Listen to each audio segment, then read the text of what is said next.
তোমাকে না জানিয়ে তোমার এই কালো কুচকুচে চুল আমি সাদা করে দেব, রুখতে পারবে? তোমার এই চোখের লাল চাহনি আমি ঝাপসা করে দেব, ঠেকাতে পারবে?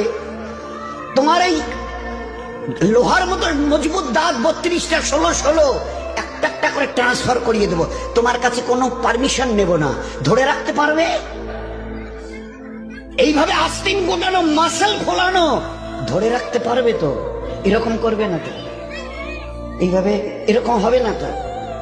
সামনে এসে একটা পান দিচ্ছে এই হাত, চাচা এই হাতটা নিলেন, এই হাতটা কলেন, আরে বাবা দেখ না চিমটি কাটিতে কিচ্ছু নেই।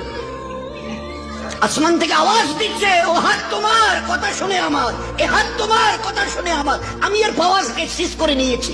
এই দুটো পা যদি হনন হনন করে হেঁটে চলো, খালি একটা পায়ের যদি সামান্য একটু প্যারালাইসিস করে দিই না, তো জীবনভর করে হাঁটতে হবে। বেডরুম থেকে নিয়ে বাথরুম একদম লাগালাগি, অ্যাটাচড, আমরা বলি না অ্যাটাচড।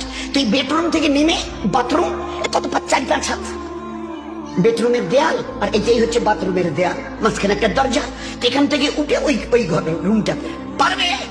আছে পাওয়ার? কিসের দেমাগ তোমার? কিসের এই অহংকার তোমার? শুনুনি কোনোদিন নবীজির কাছ থেকে অহংকার, তাকাব্বুর এটা আমার চাদর, বড়াই এটা আমার চাদর, আল্লাহ বলছেন।